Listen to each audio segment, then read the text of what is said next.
Look at this graph. Graph. Somebody, like, I think someone on the Reddit posted something that was like, yeah, look at this graph. Is like whenever someone asks, what games have you played, Grapefruit? Weed. So yeah, it's been like 3 months since I've done this. I now have a better mic. To anybody who may be watching through this series in the future. Enjoy the future while you're there. So yeah, it's time for more of this. To those of you who don't know, this is just going through a big spreadsheet that I have. Really, it's not a graph. This is where it all falls down. The joke breaks down at its core. It's a sheet. It's a chart. It's not a graph, but whatever. We'll make an exception. You could do it on graph paper. But yeah, this is not going to be a particularly exciting stream. This is not me playing a game. This is just me sitting here, shooting the shit, casually reviewing some games. All right? Let's scroll up. Hold on. For some reason, I have organized these. I don't know why I did this in the first place. I made it so all the Nintendo games were at the top. I'm not like that much of a Nintendo fanboy, I swear. I've just like played a lot of them, so I felt like I should group them together by like series.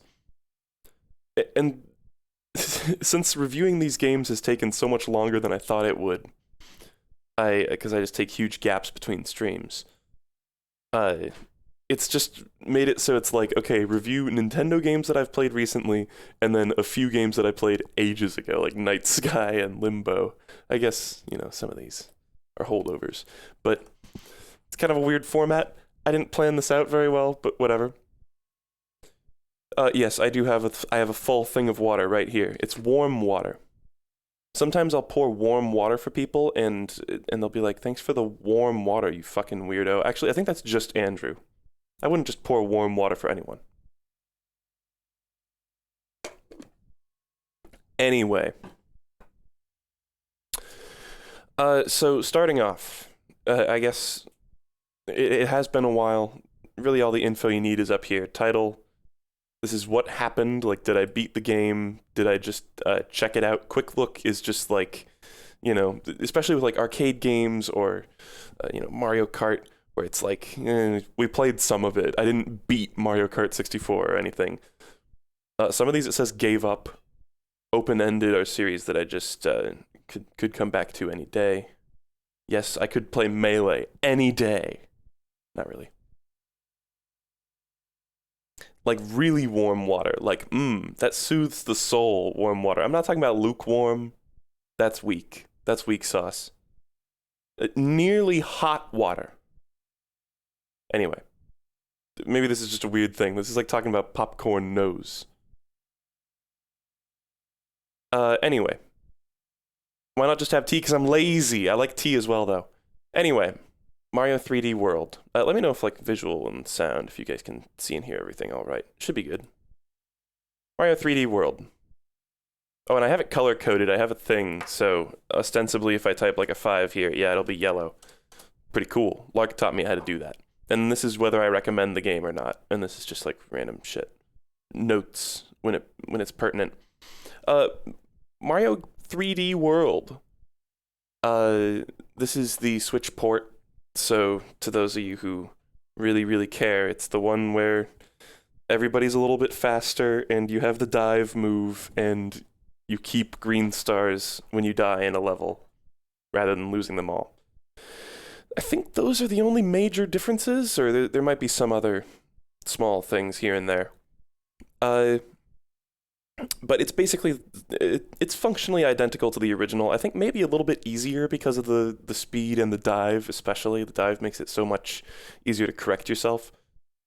But it is really good. It's hard to compare to all the other contemporaries, all the other 3D Marios, because it is a little bit New Super Mario Bros.-esque, where it sort of lacks that central personality, like Mario Galaxy series, I guess 1 and 2 are like space games, and Sunshine is the like tropical game. Mario 64 doesn't really have that much of an identity either, besides being old and crusty, honestly. But that game's just like it's Mario World. What the fuck do you want? And this one, it's right there in the title. It's Super Mario 3D World. It's like, yeah, it's more fucking Mario. That being said, it's really, really fun. It's really polished. It feels really weird just being like, oh yeah, it's whatever, because clearly a soul-crushing amount of effort has gone into this game. There's tons of cute little details and fun moments, like the hidden Luigis, because this game came out in the year of Luigi, so there are hidden Luigis interspersed throughout the game. It's kind of a fun little, it's like finding the hidden Mickeys in Disney films. And there's like the enemies that sync up to the music that like march along to the background music, like even when the background music is like at different tempos, they somehow made that dynamic, and like everything just looks very smooth and nice. I guess there were a few, actually it looks kind of crusty. I know I just said it looks smooth and nice, but there's a little bit of like, Nintendo needs to get on their shit with like anti-aliasing and stuff like that. Like, what is up with that? They don't even do anti-aliasing, it doesn't look like, or I don't want to get too technical. And like whenever there was like those open savanna levels that had a bunch of trees, when I would run through them, you'd just see shit just loading in all the time. And it's like, I spot shit loading in, out of the corner of my eye a lot of the time because I'm like looking for it. But that shit was really obvious. And there were just a few moments where I was like, oh, what is this technical thing? But for the most part, insanely polished. I would even say sandblasted would be a good word. Because it's all just kind of toothless at the same time. It's just, more Mario. It's kind of a remix of a bunch of Mario ideas. And Bowser's Fury is kind of a similar way, where it's a bunch of other concepts from other Mario games, like mixed together in a really satisfying way. And it's like, that's really good. That has merit. It was really fun to get all the green stars. I like the change in the Switch edition that had it so that you can keep the green stars even after you die. That shit would have been annoying if that wasn't there. I remember I played through the original Wii U version as well a while back, like more close to when it came out. I didn't 100% that shit because fuck that. And then all that you unlock for that is like, the world's shittiest Mystery House level, another Toad level that's like okay, and Champions Road, which a little more reward would have been nice, but I guess that's fine. It's kind of the Pantheon of Hallownest thing where you don't want to lock too much content behind that, because then people are going to be like, what the fuck? I have to do this absurd shit to get the extra content, but then, you need to make it just reasonable enough and just enough content that the other people don't feel like too gypped. But yeah, it feels weird, but 8 out of 10. Not quite as like memorable. It doesn't like stand out in your mind as much as the other ones, and that's coming from a guy who just played this game. There will be a link to this document in the VOD. I guess. Actually, give me one moment here. I can get chat a link. I forgot that was there. Look at this crap. Battle beat a battle bit beep bap.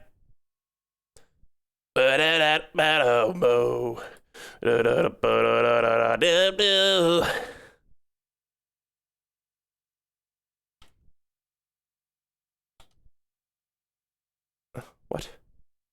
Hold on, I'm trying to get like the copyable link. Link copied, yeah.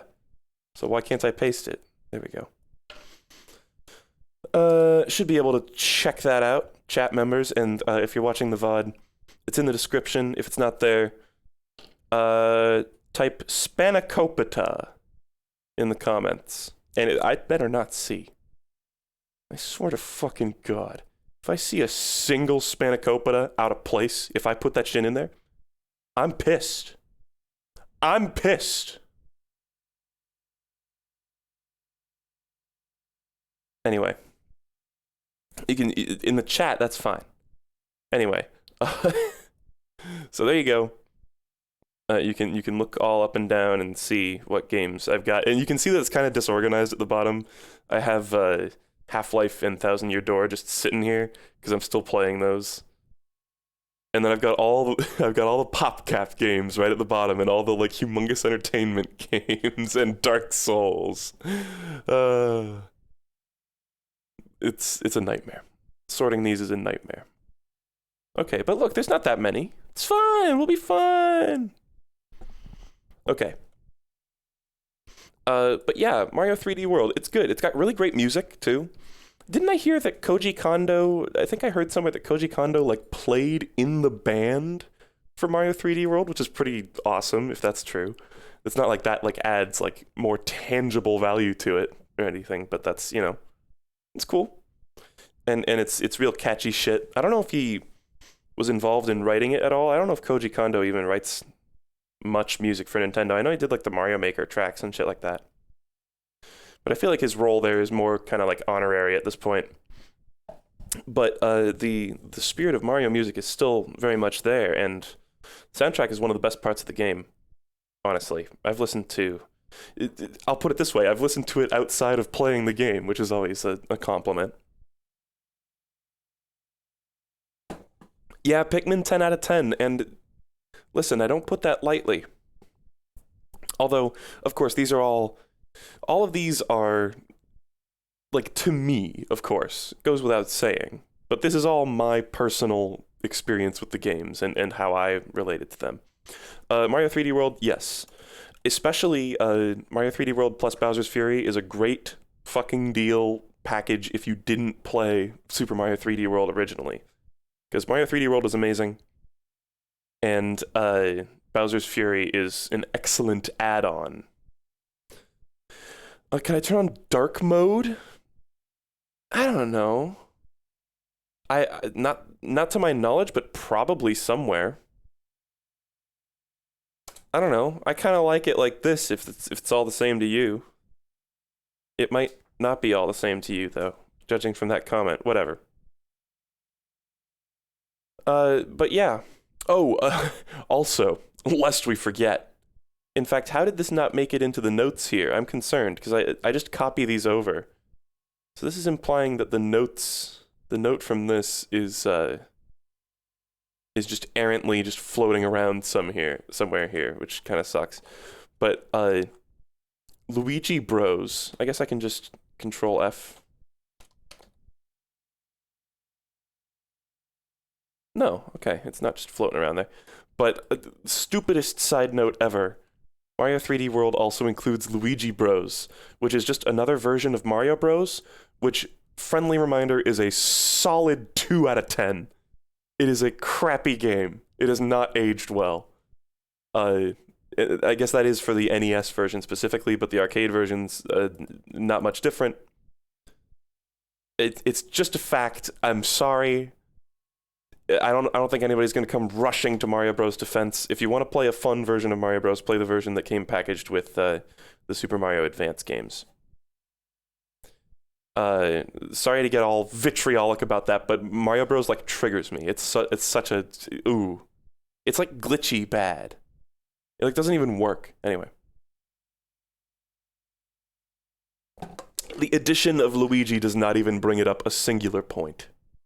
Sorry. Bowser's Fury. Now this might get the old 8.5 treatment. I haven't decided yet, but this one's really good. I would say I rate this higher than 3D World, even though 3D World has significantly more content put into it. Bowser's Fury almost feels like a ROM hack of 3D World, or like a fan-made thing. It's still really polished. It doesn't feel... There's a little bit of jank, just like 3D World. There's a lot of issues with, if you look at like the reflections in the water, those like shaders and shit are just all over the fucking place. Like there's so much like whack shit happening in the reflections in the water in Bowser's Fury, and a lot of that game is looking at water. So that's one tiny issue, but otherwise it's like, you know, it's still got that Nintendo polish. It feels great. It's got a couple of fun glitches to do, you know. I learned recently that you can jump super high as Plessy if you like dash into a wall and like hit jump right as you're ramming Plessy's face into it. it's fun to mess around. I've been sort of doing like challenge runs and shit too. It's a good game for things like that. If you enjoyed Mario Odyssey and like Mario 64, where it's just like whack creative platforming all over the place. I guess it's a little more linear. Some of the levels are just like go up this fucking direct path with very few diversions. But otherwise, I mean, it's still very fun. It's kind of a unique blend of Sunshine and Galaxy and 3D World. Uh, Now, I don't want to make too big of a deal out of it. Somebody commented on one of the VODs, they were like, why is it such an issue for you that everything's a cat? It really isn't. I just want to say, Mario 3D World was already the game where everything was a cat. And then they just did it again for Bowser's Fury for seemingly no reason, and it's just a little concerning, is all, as a trend. And it really feels like some executive at Nintendo found a funny website with these cartoon drawings, you know?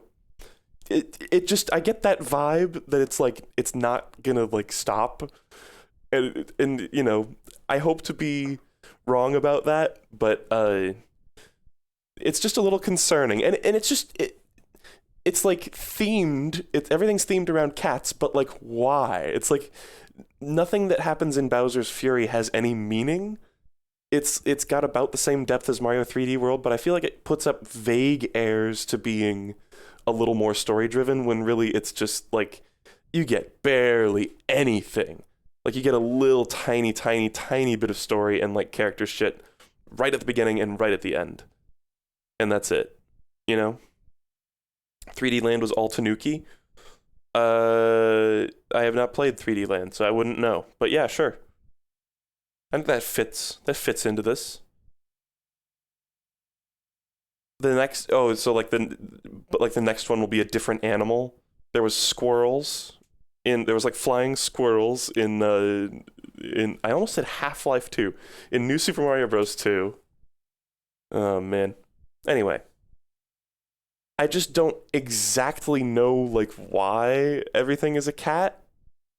It's just kind of there. It's just kind of a thing to do, and it just kind of feels like maybe you could have come up with something a little more like original and unique. Like, can you imagine if Bowser's Fury had like just a completely unique vibe like Mario Sunshine? You know, where it just completely stands out. But as it stands, it's kind of like, sorry, I just said stand twice. People are freaking out. Among Us. It kind of does just feel like an add-on to Mario 3D World, and I know it's Mario 3D World plus Bowser's Fury. So it is literally an add-on, but I wish it had a little more identity of its own. That being said, it's a good indicator. I think Nintendo maybe is willing to try some weird zany shit.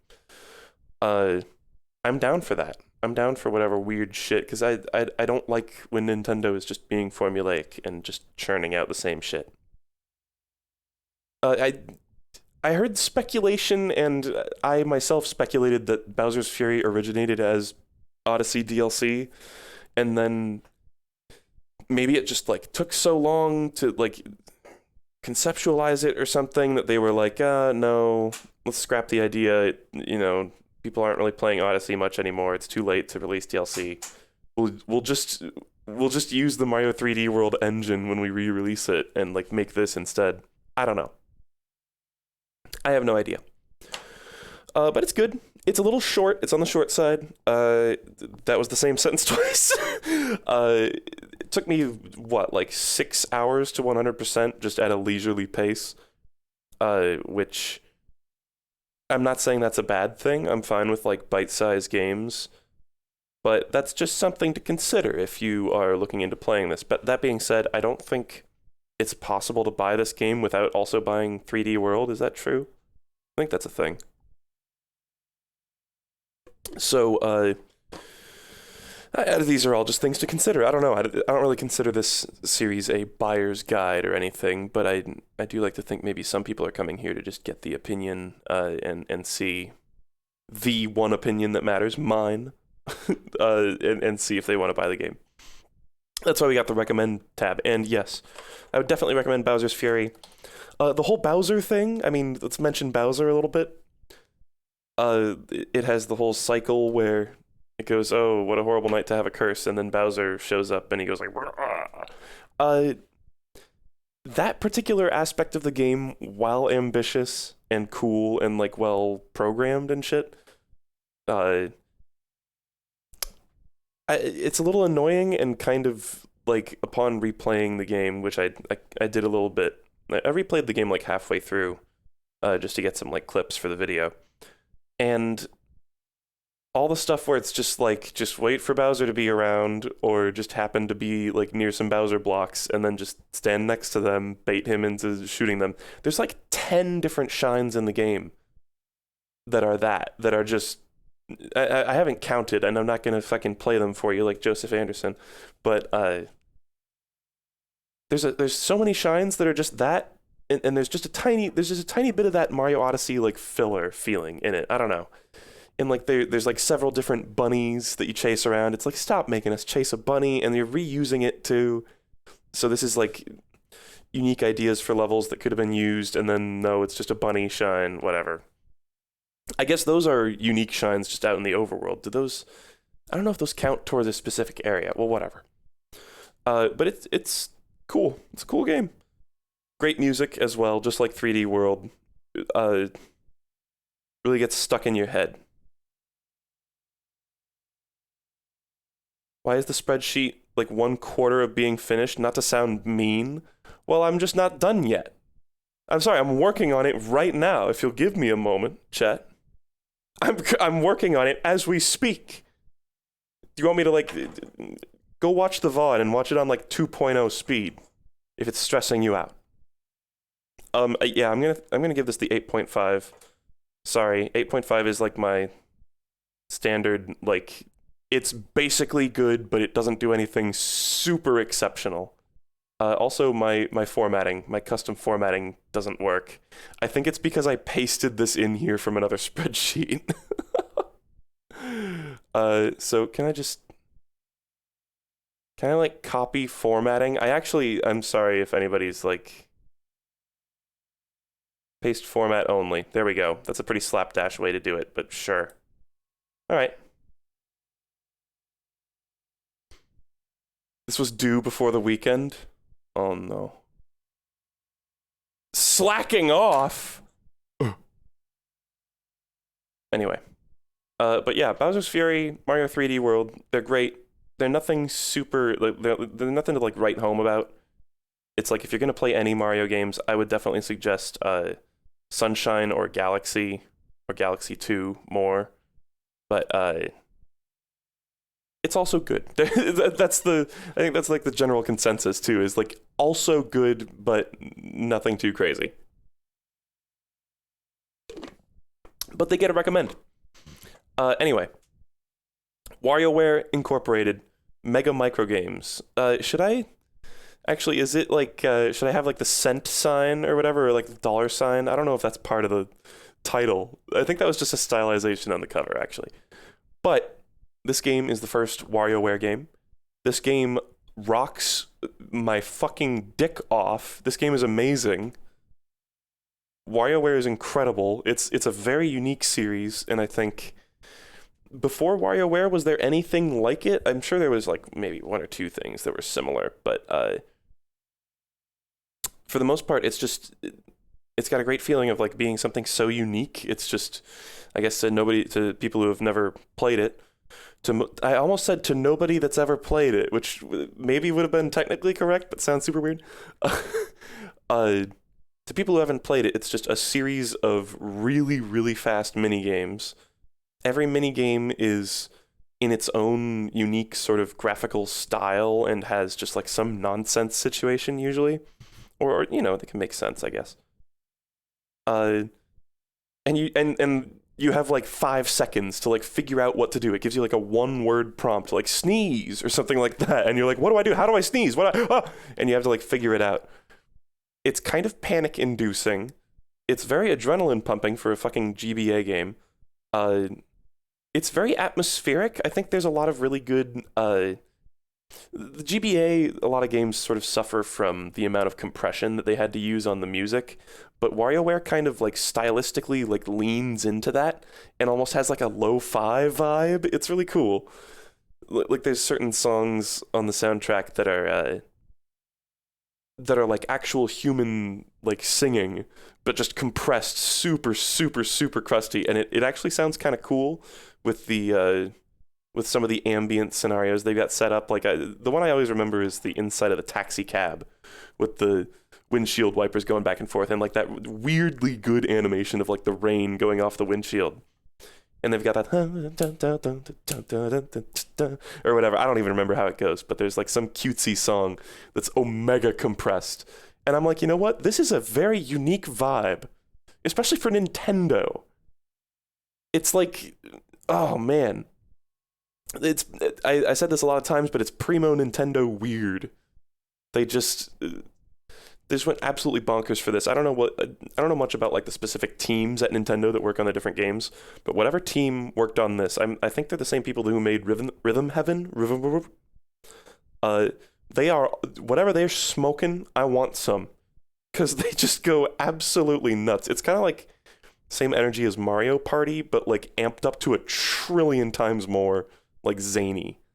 It's got that Japan weird factor.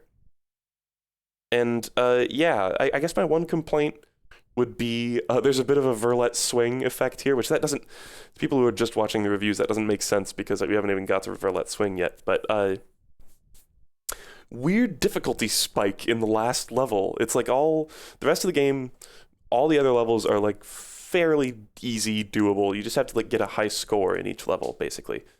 And then the last one is like all just the like beginner Wario themed mini games. I guess there's a few that you like have never seen before up till that point, but they're all on the hardest difficulty, and it kind of turns into CBT out of nowhere, and it's not like impossible or anything. It's just a kind of jarring change in difficulty all of a sudden, and I guess it's like the final boss or whatever. But I remember that being annoying when I played this when I was like a teenager, and it was annoying when I played it on stream, and I think I ended up just save scumming it with the emulator. I mean, you can see. Oh god, I just realized it's not consistent here. That's gonna make me puke. Sorry, let me just fix like all of these real quick. Actually, no, I think I need to make it capitalized. Fuck. Oh god, sorry. I feel like a grandpa using this. I don't use Google Sheets very much. I never had to use it very much, or Excel, so I never got used to them. Okay, now I'm just gonna copy and paste here. Emulator. Sorry, just give me a moment to do this. There you go. And then via, I don't even, no, let's leave that uncapitalized. Okay. But yeah, WarioWare, it's excellent. It's got just like, I mean, when I say this game's got a ton of variety, that's a severe understatement, you know? And there's also, there's nice bonus content too. Like there's side games. Anybody remember the fucking paper airplane game? That's like weirdly lit, that game. It's like an actually really fun, like some of the mini games, I think they were just like, this is fun enough to just be its own like arcade style game. And they're good. They're enjoyable. I think Dr. Wario is the best one. It just has Dr. Mario in it, basically, but it's like a reskin. And then it's also got Sheriff in it, which, of the two retro games, Dr. Mario is definitely better than Sheriff. That is like a night and day comparison. Sheriff sucks. But, you know, cool side content. It's like a party game for yourself, for one person. You are the party with WarioWare Inc. No, but it's really good. And then, you know, I mean, each level is kind of arcade style, so you can play it for ages trying to get high scores. You can be a psychopath and go to each individual minigame and get like the highest score, or you beat this one on impossible difficulty or whatever for every single one, or some shit like that. Lots of like a weird amount of completion content, but yeah, a lot of personality, a lot of fun. Great game. I'm going to give this one a 9 out of 10, actually. Is that an overreaction to WarioWare? I feel like this game is just insanely solid. This is like one of the best Game Boy Advance games. Definitely a recommend. And it's got Dr. Mario in it, which brought it up a full number. No, not really. So finally the top of the screen is almost filled in again. I just realized it's not actually fully filled in again. But after this, it will be. And then we'll get down to Night Sky. And actually, guys, I do have to pee. Right after I do this, I'm gonna go take a Diddy Kong quest, if you know what I'm fucking talking about. Better than Odyssey? See, this is the thing. No. It's not exactly what you should take from this. I rate it higher than Odyssey. You know? Does that make sense? Is that a silly difference? Is that like semantic? Maybe. But it's like, personally to me, I got more. I appreciate WarioWare half a number more than I do Mario Odyssey, you know? And it's like, the classic example is like Dr. Mario is a perfect 10. You know, and Mario Odyssey isn't, but Mario Odyssey had, of course, a trillion times more like energy put into it and like manpower, you know? So this is why this is not an objective ranking. This is just my personal enjoyment of the game. Anyway, DKC2. This game's fucking lit. 10 out of 10. No. Not really. I think this is another 9 out of 10, actually. It's my first instinct. Nice. I'm so happy when the coloring actually works, I'm like, yes. This game is insanely solid. DKC was already an amazing foundation to build off of. And DKC2 kind of just ran with it. It was just like, okay, let's make DKC, but like twice as much. There's like, not only is the main game longer, but it's also got this whole bonus like side mission thing. Like Donkey Kong Country, the original, you can't even really 100% that game. It's just getting to the end. That is like the only real goal. Whereas DKC2 added the whole bonus coins thing, which I think was really neat and maybe not handled 100% perfectly. Like there were a few moments where there were bonus coins or whatever where I was like, what the fuck was that? Like, why was that placed there? There was one time a DK coin was inside a bonus level, and that was like a unique thing throughout the entire game that only happened one time. That was pretty dumb.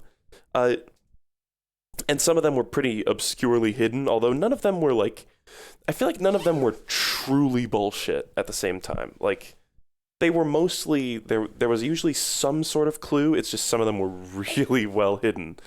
Like the one in like Castle Climb or whatever the fuck that one is, one of the later ones, I just remember a few specific ones being like, oh god. The one that you have to jump through brambles to get to is also kind of silly. There is a banana behind it, but they should have put the banana like overlapping with the brambles. That would have been a better, whatever. To bump this game up to a perfect 10, move that one banana in the bramble level over to the left by like 2 banana widths. That would bring this up a full number. Not really. But a few tiny tweaks would have been cool. And like, I don't know. Every once in a while it has that like, oh, come on type quality to it. I also really dislike the bee boss. I don't know if I just suck dick at fighting this one boss. But, it's like King Zing Sting or some shit like that, where you have to hit his stinger with the fucking eggs from the bird. That part sucked. The wind levels suck. The level where you're falling and you have to grab onto the bird's foot and the only thing the bird can do is fall at different like rates slowly. These are shitty parts of the game. Overall, this game is fantastic though. Like the level design is great. It's really nice seeing how they mostly are trustworthy. You know, there's a few devious moments, but I like how it's like, you know, if you see a banana, if there's like a banana like right at the edge of like a bottomless pit, you know, and it's like if I just jump down and collect this banana and just die, that would be a dick move. But no, it's like a secret barrel or whatever. It's a little hint to something. I like that they don't like just fuck with you outright with this dumb Kaizo shit where they just try to trick you basically. It all feels pretty fair, even though maybe it's not entirely fair. Oh, that part where you have to race the evil bird and there's wind going on in the bird level in the brambles. God, that part sucks. But yeah, and a lot of people say, "Oh, this is like one of the hardest platformers ever," or whatever. This is a really difficult game. Donkey said this was like "fuck you" difficult or something like that. Like it crossed the line for him. I wouldn't particularly agree with that. Maybe I'm a little more experienced with platformers, and maybe I'm pulling a Joseph Anderson here. I didn't find it to be that difficult. That being said, the save system is like your main enemy in this game. That's the thing that'll get you, you know? It's like talk to Swanky. That's the thing I didn't do in my stream. Talk to Swanky, play the quizzes, the stupid ass quizzes that WarioWare always has to put in their fucking games. Get Swanky to give you a bunch of lives so that you don't get any game overs before you get to a save point. The GBA remake of this game that I played like to 100% completion as a kid, when I was like 13. This kid, it just lets you save at any point, and that's like infinitely fucking better. I feel like the limited save system is just fucking you around in this game. That's a big blemish on the game, honestly. And I was using an emulator. In this case, being an official one on the Switch, where you have basically save states and rewinding. And I didn't like cheese the whole game. It wasn't like every time I died I rewound, but like when it got to the point where I was gonna have to just get bumped back in arbitrary like 5 levels because I was like just before a save point, I was like, fuck that. That's just stupid shit. So, whatever. It's fine. I would say if you do want, if you're playing it on any console, if you're like, I need a cartridge of this, I'm not going to play it on emulator with save states, I would definitely suggest the GBA version, because not only is it portable, but it has an actual good save system. Otherwise, just emulate it, you twat. No. You're not a twat, probably, maybe. I'm sure someone listening is a twat. I shouldn't say that. So yes, this definitely gets my recommendation. Both of these games are incredible. And I can't wait to play DKC3 and Returns and shit. Now I have to take a piss, guys. I didn't think I would have to pee so soon. It's been like 40 minutes and I have to pee. So I'm just gonna take a small break. It won't take long at all. So be right back in like a minute or two. Bye.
God damn it.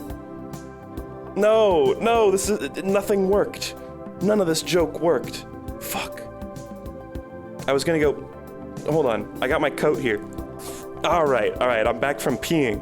That's the sound of me zipping up my pants. Where are we dropping, boys? My amazing bit was halted by the fact that I can't fucking zip up a zipper.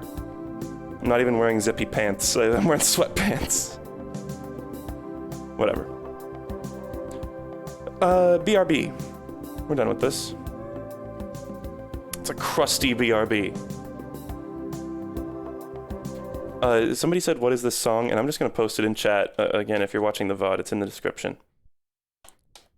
Because I could tell you that it's called Neighborhood Watch, but, like, you can't find it through Googling. I tried. I had to look back through my my fucking Bandcamp catalog to find it. I'm not trying to sound like a hipster here. That's just the truth. That is simply the truth. Anyway, I had a nice tinkle. I haven't said that in like 10 years until like right now. Oh man, DKC2 is really good. By the way, did I mention these two? Like DKC and DKC2 are on the fucking Switch. If you have Nintendo Switch Online, you can just play these. And Super Punch-Out. And Mario World and Yoshi's Island. These are fantastic games. Amazing. You should get on that. If you're into this retro shit. If you're into those platformers. Super Punch-Out isn't a platformer. But that's an awesome, awesome game too. And DKC3 is also amazing. Why was Donkey Kong 3 so bad? Well, you can look back at the VOD there. It's just not very good. I don't know. It's just not very fun. You play as not Mario, and you bug spray up Donkey Kong's ass, and it's not as exciting as that sounds. That makes it sound like a perfect 10. Alright, Night Sky. We're moving on to games that I streamed ages ago, and am just now getting around to reviewing. Again, these are just casual reviews, so it's not a big deal. But yes, Night Sky. This is an indie game. Night Sky and Limbo. This was part of a double stream of like silhouette games because they both are about like shadow worlds kind of. But Night Sky is a super relaxing game. It is a ball game. This is the quintessential ball game, really. I'm actually holding a ball right now. I'm not even kidding. It's not my balls. It's one of the little squeeze. Whatever. Night Sky. Very cozy game. It's got a lot of really nice sound design, really good music. The soundtrack is by, I think the guy's name is Chris Schlarb, which is an amazing last name. Each song is like 30 or 40 seconds long, which is kind of a strange format, and I think it just cycles through them in the game. Maybe it even plays them randomly. I don't even know. Maybe it plays them randomly from a pool. That would be my guess, or it just plays them in an order. I don't know. I don't have my webcam plugged in right now. I can't show you my ball. Sorry. My uniball. But Night Sky is it's very tactile. Like, you play as this little orb. It's like a glass orb, or it feels like glass. But you don't ever break or crack or shatter.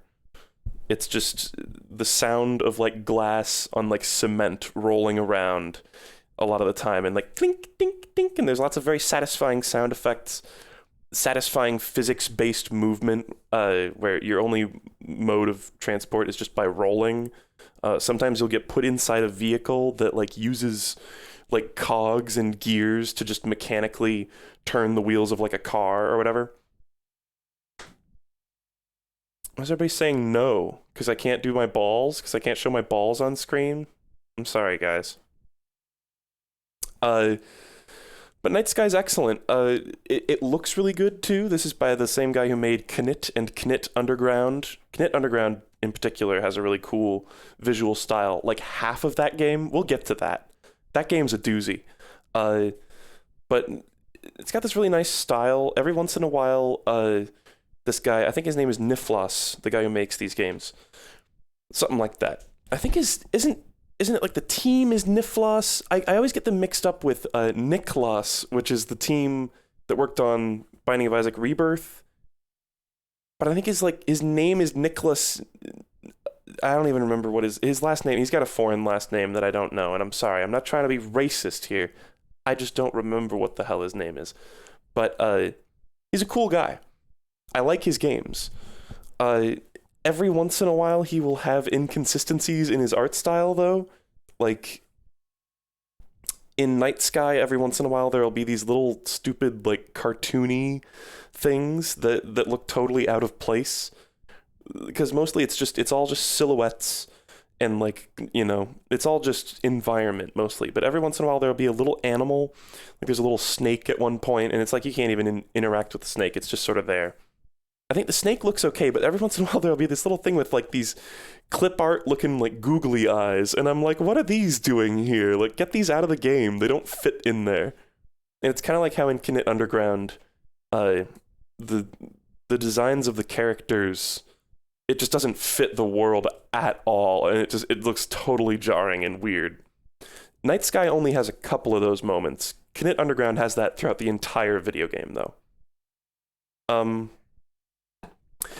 But yeah, it's another sort of bite-sized game. This was perfect for a speed run because you can beat it in like maybe 2.5 hours or something. I don't know how long it took, but it's good shit. I tried the hard mode and I decided the hard mode was just going to be too frustrating for me. There came a point where I was like, I'm struggling to get up a hill.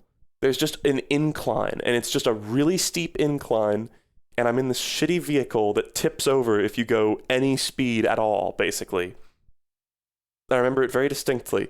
And I was like, this is so finicky and weird. I was like, I don't even want to do this. And I just quit streaming it, like, right then and there.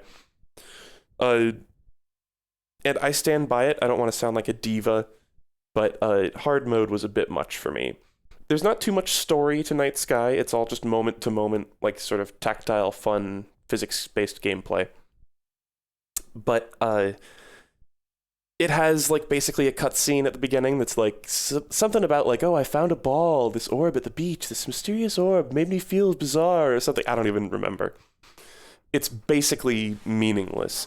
And there's also there's a bit of DKC2-esque bonus content in this game. There's little secrets that you can find, and they give you stars. And if you get all the stars, you get like a bonus world, which is pretty cool. I remember some of the secrets, finding them is quite obscure. I don't know if I even unlocked the bonus world on stream ever, but I remember doing that on my own time before I ever became a streamer or anything. And I remember some of the spots were pretty bullshit feeling. I don't want to whip out that such a nasty word like bullshit, but I remember one or two of them. I was like, whoa, that was a very obscure secret, but whatever. They're not like well marked, I guess, a lot of the time. But it is a cool game.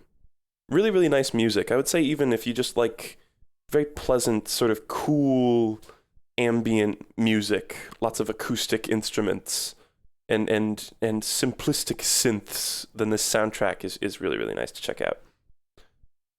There was one song in particular that I used as my wake-up alarm for the longest time, and of course now it is ruined for me, unfortunately.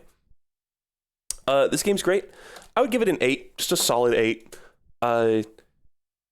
Because it doesn't do anything super incredible. It kind of aims, the bar is low, but it hit that bar, you know? It does very well for what it is. And yeah, I don't know. What I think of when I think of Night Sky is like the tactile, like how it feels, you know, to just roll around and clink as like the ball. I like the mechanic of there's one that makes you have really low friction but go really fast, and there's one that makes you have really high friction and go really slow. It's nice, simple controls, and it works well. Yes, I recommend. I'm going to be recommending a lot of these. I feel like yes is going to be the most common one on here because I tend to play games that I like, you know?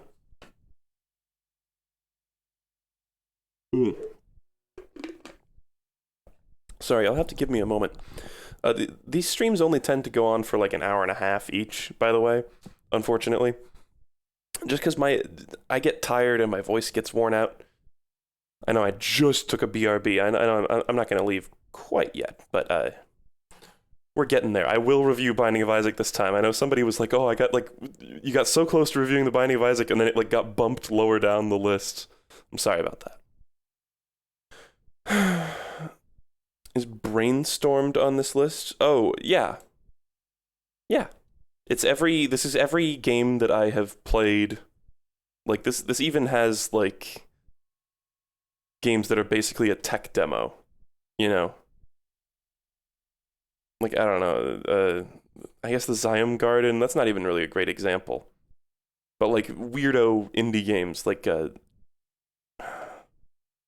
Forests Are for Trees, I think was one of them. Shit like that where it's just like showing off, or the Catacombs of Solaris. Remember that one?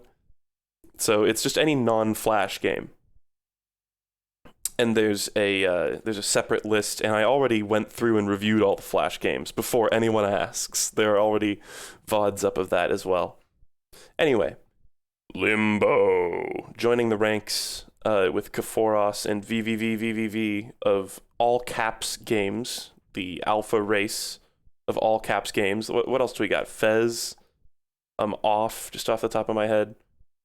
Bit Trip Runner's only halfway there. Abzu, off. Focus, Gauge, Photonica, Gnog.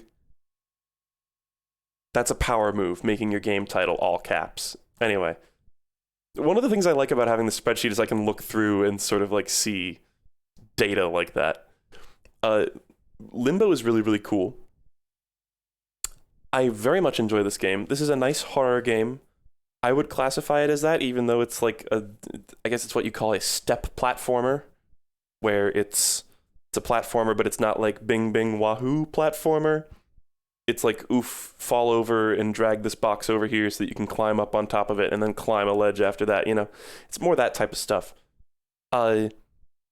Really excellent presentation, I would say even better than Night Sky. They both have kind of a similar vibe, but Limbo has this very like hazy and like dark and gritty and oppressive feel to it.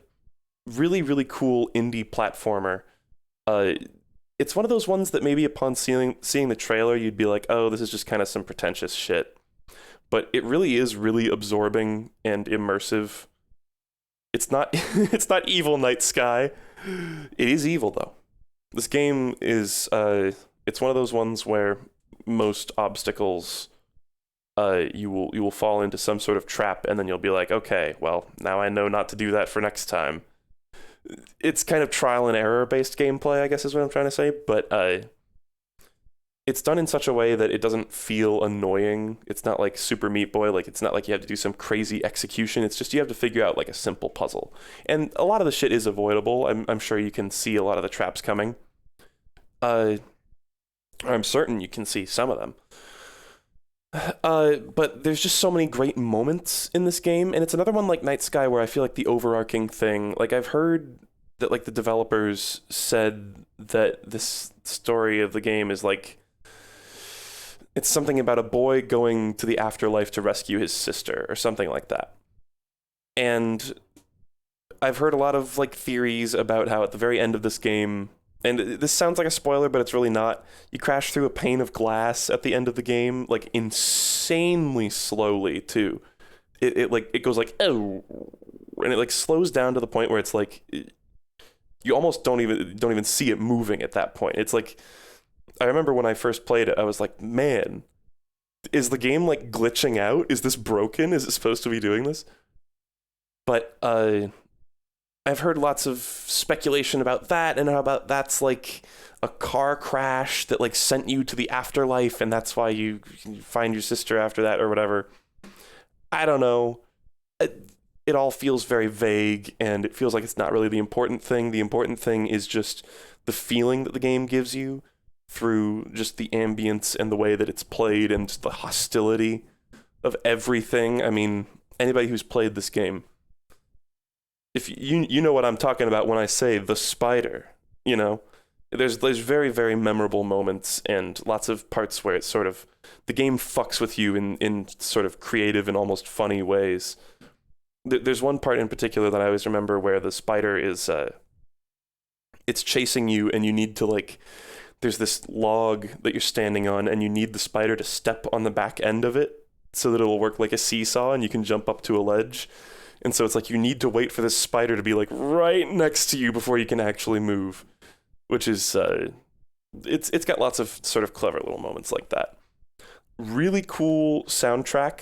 It's a lot less calming than Night Sky's soundtrack. Night Sky is very, very relaxing and chill.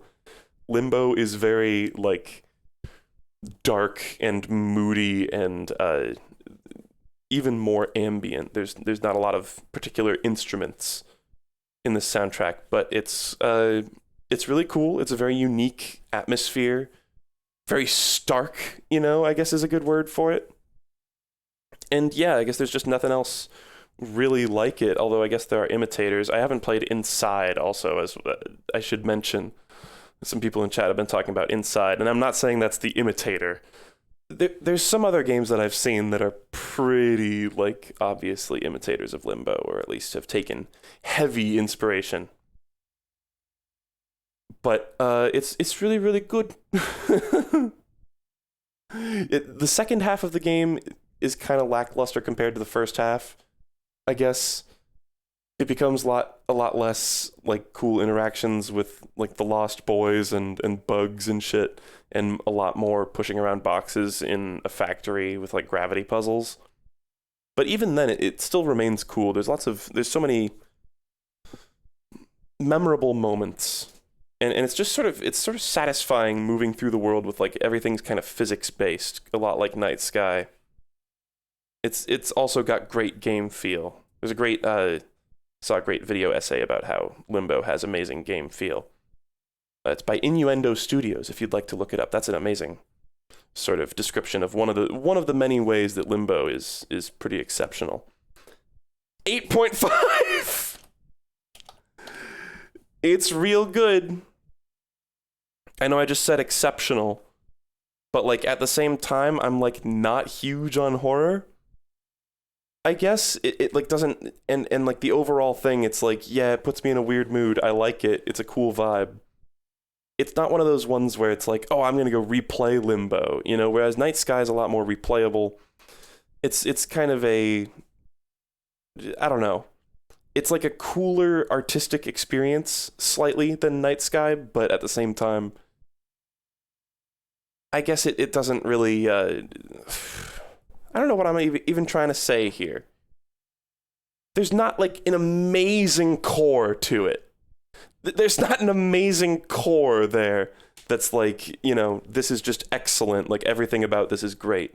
Like it's a little slow and sluggish at times, and it's kind of frustrating going through the game and just dying to everything once before actually getting through it. It is an experience, I guess, is the way to put it. Whatever.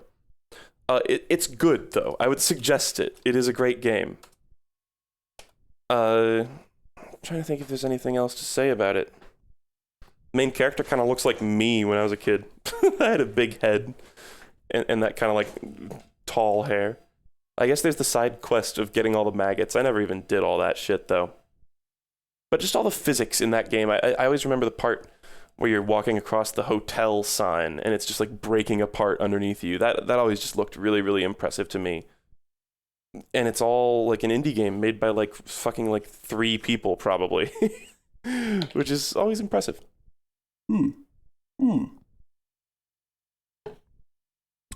Water. My voice, my throat is getting dry though, as it tends to do during these. I need to snort, actually.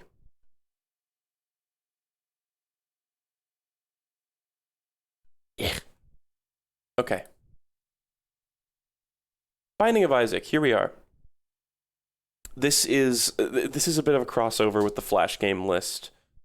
I think, actually, I don't think it's on the Flash game review list or something like that. I think I removed it from one of them for these review ones.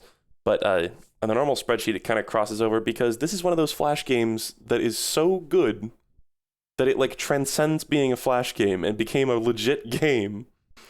Like, I guess there's not much that I can say about The Binding of Isaac that hasn't already been said.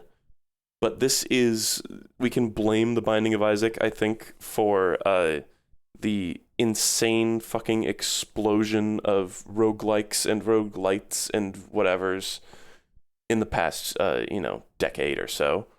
How old is The Binding of Isaac? It's getting up there in years, I think, isn't it? And it is really, really fun though. It's one of those games that when I first played it, I was like, why the fuck would anybody ever play this? Everything is gross. The control scheme is kind of weird. And it's really, really hard. I was like, this just seems miserable. And it was very off-putting at first because it's kind of like edgy. But of course, as you guys know, this game grew on me. And it kind of sucks you in. It's got a little bit of an arcadey vibe because it's got that quality of every playthrough is different, and sometimes you might get something incredibly fucking overpowered. That was always the most memorable moment to me when I was younger, is getting some insane combination that just let me dominate like a massive part of the game. That being said, I don't think I ever even like got to like any sort of final ending. I don't think I like ever unlocked like Blue Baby or anything in the original Binding of Isaac. I don't remember how far the Wrath of the Lamb and Eternal Edition expansions went. I don't know. I don't think Eternal Edition added any endings. I think Wrath of the Lamb added a few. I don't remember exactly how far it went. But there's so much fucking content in this Flash game to the point where it like barely worked at the end, like, or in the end with all the different expansions. Like, it was a kind of a glitchy mess. And there were lots of bits of it that were not terribly polished. So they made Rebirth, and that's understandable. And I'm going to kind of just review these both in tandem here. I think it makes sense. And when I say Afterbirth Plus, I'm also sort of referring to Rebirth. This is just like this is like the most up-to-date version of Rebirth, and we're going to get another expansion soon. Fuck. I figure my opinion will not change a huge amount there. But even the original Binding of Isaac, I mean, we look back at that like item list, and it's like, oh, how cute. How few items were in that game. And even then, it was like, when you first play that game, you're like, how am I ever going to remember all this shit? And it's like, now after thousands of hours of playing the game, or at least hundreds, I definitely have like most of those items committed to memory, and their effects and like their little splash text and shit. And that speaks volumes to how just addictive this game is. And I think the progression system is good too. Just the way that you unlock more endings and more items, just more of everything at the same time. And even the ones where it goes, this game just got harder, and you're like, fuck! Like, I can't go back now. But it's like, you have more options open to you. We're going to up the challenge a little bit. Fair enough. But in terms of presentation, I really do think this game has a unique style, of course. I mean, it's Edmund McMillen's like Flash style, which was used in several things, of course, but it's real fucked up. I think I remember hearing an interview with Edmund McMillen where he said that the reason The Binding of Isaac was so fucked up and it had so many like not safe for work things in it, I guess, was because in Super Meat Boy they had to censor a bunch of shit. Like I think in Indie Game the Movie they were talking about how there's a bit where Dr. Fetus flips you off, or that's like his famous pose, is flipping you off. And they had to give him 4 fingers, because if he had 5 fingers, then it would be like a true middle finger, and they couldn't put that in the game without like bumping it up a rating. And so edgy Edmund McMillen, had to grit his teeth and make like a mostly, and that game still has fetus and hell and shit jokes in it. So I don't know, but I think they didn't want to make it like rated M or some shit like that. They wanted to keep it at teen. I don't remember exactly the semantics of it, but I remember just hearing that he was so fed up with having to do that he was like, all right, I'm just going to make a game that's just the most disgusting, like nauseating shit. You're going to pry your fucking eyelids open with toothpicks in this game, and you're going to cry on a piece of shit until like corn comes out or whatever. I don't know.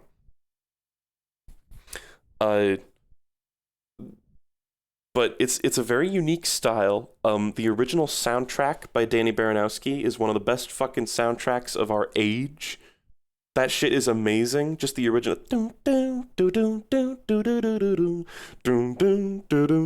That theme, Sacrificial, so good and like burned into my memory. And like just because I played the first, I would die on the first fucking level in original Binding of Isaac. Partially because original Binding of Isaac I think is considerably more difficult than Rebirth. By the way, going back and playing it again, I was like, damn, yeah, this shit's still hard. Which personally I think it works better in Rebirth as being a little less challenging. And Rebirth is still challenging too, you know? But, you know. But yes, this is, again, it feels like I'm searching for things to say because I've already said so much about it. I like, it's very complicated, but it doesn't require you to understand every nuance at the very beginning. Like, you can fumble your way through this game without, like, understanding every single mechanic. But then, as you play it more and more, you sort of get eased into those things and you realize how much you can sort of game the system. And that's a very satisfying type of progression. You know, it really does make you feel clever when you can sort of take a sad song and make it better in the Binding of Isaac, when you're down on your luck and then you know, maybe do a risky play that pays off really well or something like that. It's good shit. And admittedly, even though in Rebirth the soundtrack is different, that soundtrack is also really good. Not nearly as good as the Danny Baranowski one. And you can also, because there's modding in Afterbirth Plus, you can just mod in the original soundtrack. So it works. Not docking points for that shit. But yeah, original Binding of Isaac, this is going to be really hard to rate by a number. Because this is like going back and playing this game now. This is, I mean, it's nostalgic as fuck. But I don't know. I'm going to give this like a 7. Just because like going back and playing it, it's like I have a little bit of fun. I'm like, oh, I remember this. This is all neat. But basically, like, Rebirth is just better in every way. I will say the one thing is I do like the vectored lines in the original Binding of Isaac as compared to like the pixel art style of Rebirth. That was one thing where I was just like, why did they do that? But everything else, it's like I just prefer, and especially again because I can mod in the original soundtrack, I just prefer Rebirth. It's just like, you know. But I'm not putting Binding of Isaac any lower than that because it is still fun. It's still a cool game. And it's not like, you know, not having there being a superior alternative to this game doesn't make this game bad, which is why it's still at a 7 and not like a fucking 2 where it's like, oh, it's worthless. But that being said, yes, it's not amazing to go back to. I would say just get Rebirth. You know, it has basically everything that the original has, but better and more polished, and you can buy the other DLC and you can mod and shit like that. Afterbirth /Afterbirth Plus /Rebirth /Repentance or whatever. Again, I like it. It's more polished, especially for me personally. It's like this is the one that has more content and has all the content. From the other one, I don't know. I like that it's so complicated, but at the same time, it's almost too much of a clusterfuck, you know? It's almost a little too chaotic for me. I think it just teeters on that edge. And there's a few aspects of some of the expansions where I feel like Edmund McMillan was just fucking us around, you know? Like all that shit with the keeper, like the donation machine. Fuck that. That was the worst. And then you unlock keeper and he's like shitty too for like arbitrary, like terrible reasons. Even the Lost got like a patch to make him playable, you know? And I just feel like there's fun cryptic secrets and there's like difficult rewards to achieve in games, and then there's bullshit like the Keeper donation machine, which was just grindy nonsense. I think I hacked to get that. That is the one like hacked achievement that I got, and I guess rest assured that after I got that achievement, I played well enough greed mode to fill the machine again. I mean, I filled it up to 777 and then left it there for like ever for so many runs. But oh my god, what an obnoxious mechanic. I hacked it so that I just had infinite money. And even then, it was obnoxious to do because I had to keep resetting. Because to those of you who don't know, the donation machine at the end of greed runs, it clogs after like 5 coins. And I think it's like the more you play greed mode with a specific character, the more often it clogs or something like that. So you have to rotate around the different characters. And even then, each greed mode run, you're probably going to get like maybe 10 cents into the fucking donation machine, even if you have 99 cents in that run. It's just stupid. It is just stupid. But yeah, whatever. There is pre-Holy Mantle lost, and I just want it out there, actually, on the record. This is me bragging about my gamer cred. I got all of the marks on hard mode with the Lost before the Lost got that shield, before the Lost got Holy Mantle. It wasn't the worst thing ever, though, because it wasn't the Keeper. I seriously would rather do that again than do all that shit with the Keeper. You know? That's how much some of that shit stinks, is all I'm trying to say. And I am also trying to flex, because that shit was pretty obnoxious. I basically just had to get a godlike overpowered run every time. But beating Hush with that shit, that sucked. Anyway. Lost is kind of balanced, though. Like, it's definitely a glass cannon. But even pre-Holy Mantle, it's like, you can fly. You've got, you can pick up Devil Deals for free. I don't think you had Spectral Tears pre-patch, but whatever, or pre-update. And then the D4 is just there to, like, troll you. It's just like, hey, want to roll off the Holy Mantle? Fucking hell.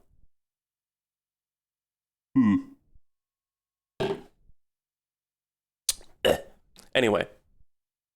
Binding of Isaac Afterbirth Plus. Yeah, I'm going to give this an 8.5 as well. Sorry.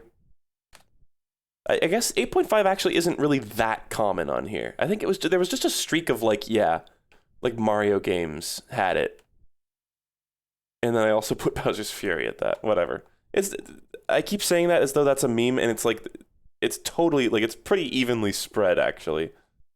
There's a lot fewer low scores, but again, that's because, especially early on in my streaming career, I tended to just stream games that I really, really liked, you know? So there's going to be a lot of high scores here. So yeah, Afterbirth Plus, I would recommend this, definitely over the original. I mean, God, does the original even work on Steam anymore? I bet it would. Right? I don't even know. Whatever. Not really worth playing the original, especially because, again, you can mod into this one. Oh, by the way, did I mention modding is a thing? They did the cool indie game developer thing and went like, hey, kid, here's the keys to my really cool car. Go nuts, you know? And basically, I mean, it didn't really give the keys. That's sort of a poor analogy, but the modding scene is insane. There are great mods for this game that, like, totally change it up and are really, like, even after you've 1,000,000,000%ed the entire rest of the game, this game can remain spicy until the end of all time. Like, I guess I did get bored of it at a certain point, even, like, breaking all that shit, but, like, you guys saw how many streams in a row I did of this game where I was just having so much fun. Just going insane with like mods and even just cheating outright, just like using the console commands, because it's fun to play around with a big system like this, especially after you've become like a lot better at the game and you can just sort of feel like a god just manipulating this world. It's endless entertainment for a lot of reasons, and I like the policy that they had towards modding. It was like, I think, what was it? It was like you have to beat It Lives without cheats before you can I forget. There's some sort of requirement. It's like it won't unlock. You can't use mods and unlock items or anything until you beat It Lives like normally or something like that. And then it'll go, okay, you've proven yourself. Now you can use mods and you can actually you can cheese achievements with mods past that point as much as you fucking want, basically. Which I know is probably something that would make some purists have steam come out of their ears. Steam! But I think it's fine. I think it's more inclusive and it's going to get more people to actually like use the mods, because I think that's the idea that it will turn your achievements off is probably a pretty huge deterrent for people. And I think maybe because of that choice, the mod community is it thrives. You know, there's people make entire expansions for this game just out of a mod, which is insane. Oh man.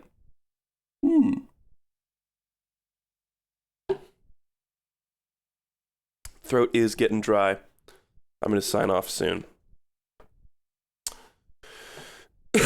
My casual goal was to get up to Snapshot, but I don't think I'm even going to do that. I think we're going to do Amnesia, and then I'm going to get the hell out of here.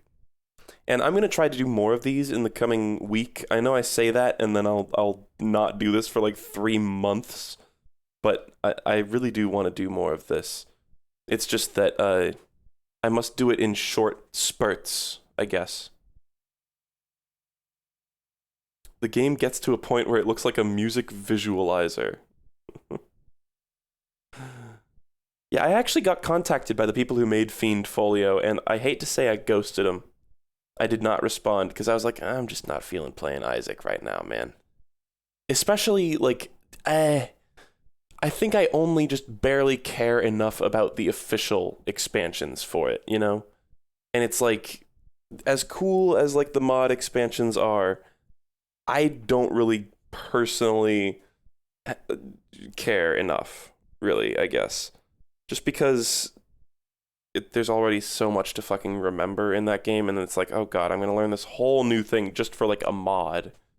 I don't know. Personally, for me, I can see how that would be totally up a lot of people's alley, but personally, for me, I was kind of like, oh, I don't think I'll play it. But I will play Repentance just a little bit, if nothing else, just to play some multiplayer with Lark. Anyway, Amnesia: The Dark Descent. I'm gonna say straight up that I was a little disappointed by this game. I think I got it maybe a little overhyped to me, or something like that. I always heard great things about this game, and I think maybe I played it a little late to truly appreciate it. I think if I had maybe played it right when it came out, that I might have been a little more enamored, because there were a lot of things, I feel like a lot of indie games took inspiration from Amnesia: The Dark Descent after it came out, and then there were lots of imitators. So it kind of reminds me of like I know this game came out in fucking like 2011, so this is an extreme comparison. But like I went back and watched E.T. at one point, and I was like, man, this is just boring and like cliched and shit. And then I was like, I think it's just that I've watched a bunch of things that were ripping off E.T., you know? I think it's sort of the other way around. But regardless of whatever it is, Amnesia: The Dark Descent, it didn't really stand out to me super hardcore. I played it around Halloween, and it was, I tried to keep it a spooky environment. I was playing it in the dark with my headphones, no lights on at nighttime. That is what the dark means. But it didn't particularly scare me. And there were a few points that were scary, I guess. There's kind of like jump scary moments. But overall, I would say even something like Limbo gave me more of an overall feeling of like dread or fear than Amnesia. A lot of Amnesia was kind of boring, like just going around and like solving these little puzzles where it's like, pour the potion into this thing, you know, get the gear to put on this thing. Kind of like weirdly cartoonish puzzles for the tone of the game, too. I don't know, and like, you know, manually opening doors, you have to click on them and drag them open and shit like that. And it's like, that's cool, but it didn't really add much to the game for me, and it all just kind of blended together in my mind. Of course, the standout moments are the monster encounters in this game. The monsters are terrifying. The grunt, the one with the big mouth is of course iconic. I think the bit that scared me most in this game was the water monster. Like the invisible water monster that just splashes after you. That shit was really scary. And it's like, yeah, don't you have to like get up on the boxes and crates that are like, it's in like a flooded corridor, and you're walking through it, and then just something is just running at you, an invisible thing is just splashing towards you, and you're like, fuck! And you got to get up on the crates and like run around. That's a cool bit. That really stuck in my memory. Otherwise, it's like there's a few encounters with the grunt that I remember, and I don't even remember the other one at all. Like, I remember what it looks like. It had like its head split down the middle, but I don't remember a single encounter with it. It's called like the Brute, right? Something like that. I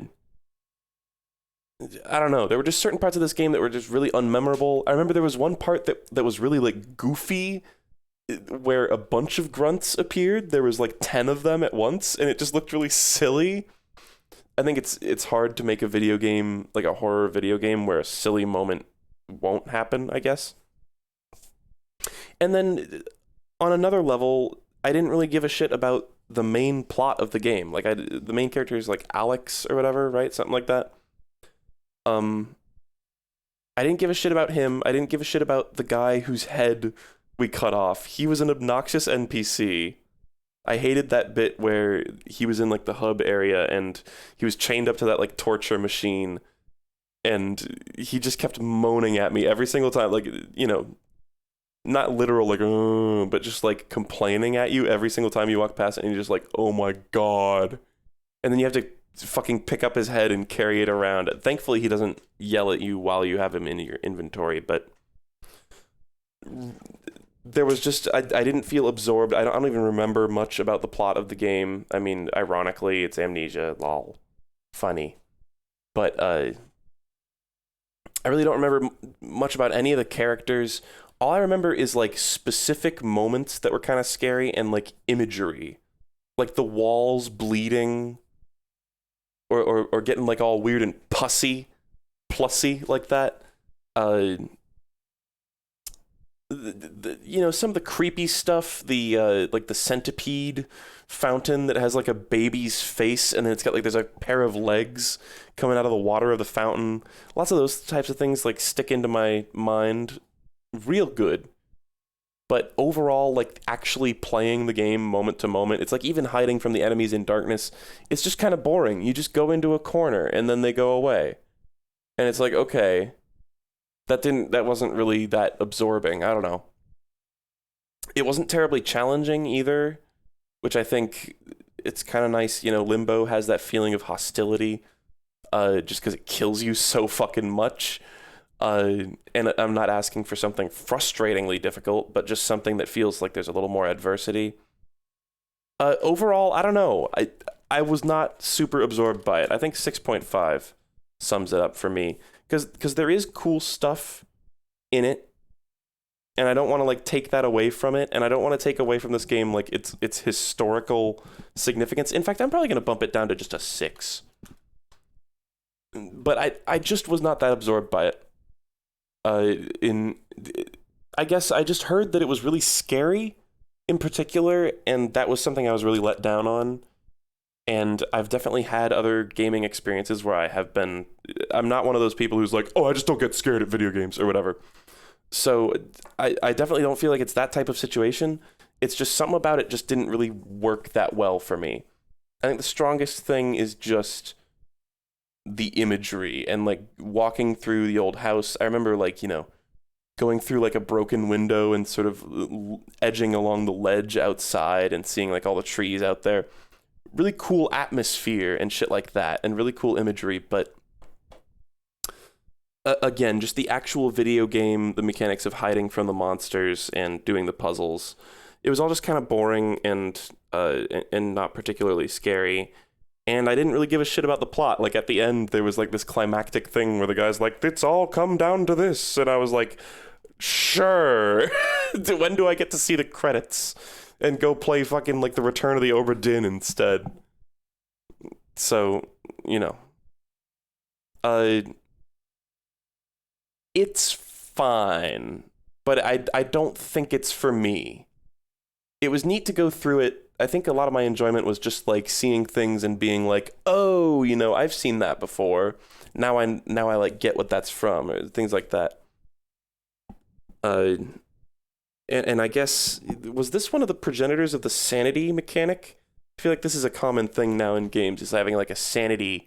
I don't think this game it's a meter or anything, but I think this was something that definitely, in the same way that maybe The Binding of Isaac, of course, wasn't the first roguelike, but inspired a lot of people to make roguelikes, indie roguelikes. Amnesia: The Dark Descent inspired a lot of indie horror games, a lot of which had the sanity clause.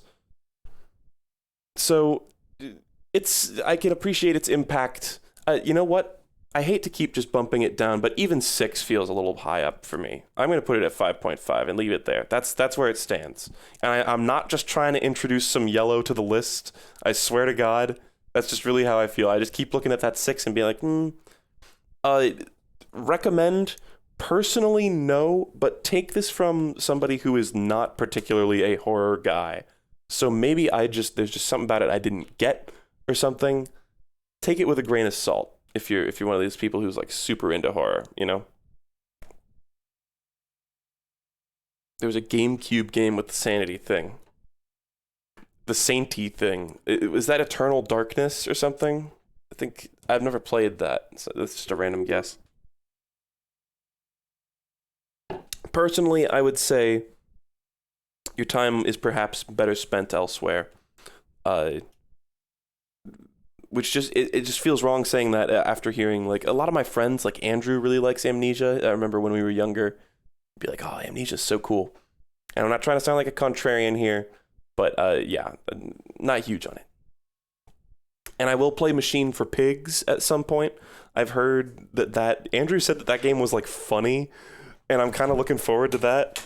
And I don't know if I will play the new one. I heard there was a third Amnesia game that was like, it was like the return to form, the original creators are coming back, and then I heard it was like basically fine.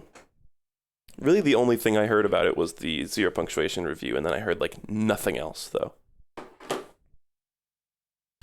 Yeah, and I'll play Soma too. Anyway, now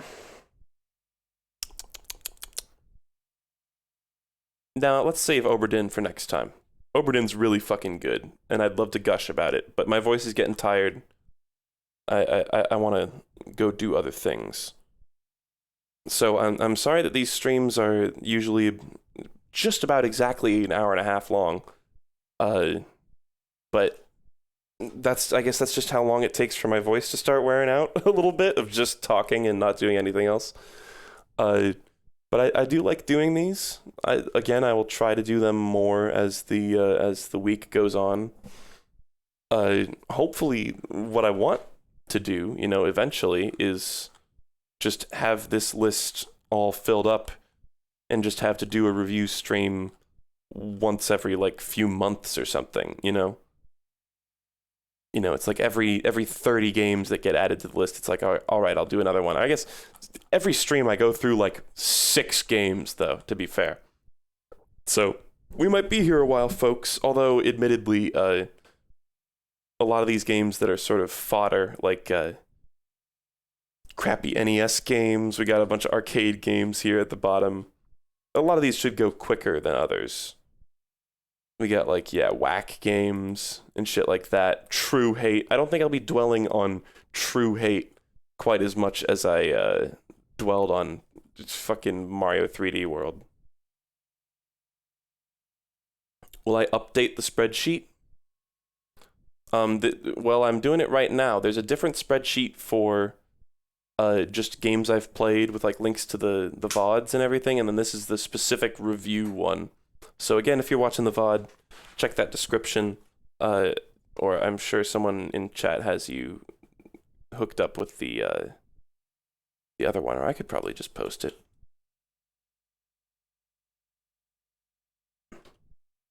Or no, this is the song that I played. Never mind, you don't get nothing. Nothing. Just wait for the VOD to come out. Or you can just, there's a playlist of the VODs of the previous bits of this series on my, on the Fruit Salad channel as well. You can check there for the link. But yes, thank you for watching, guys. I will see you next time. Probably be a video game next time, but maybe after that video game I'll do more reviews. We'll see. Okay, bye-bye.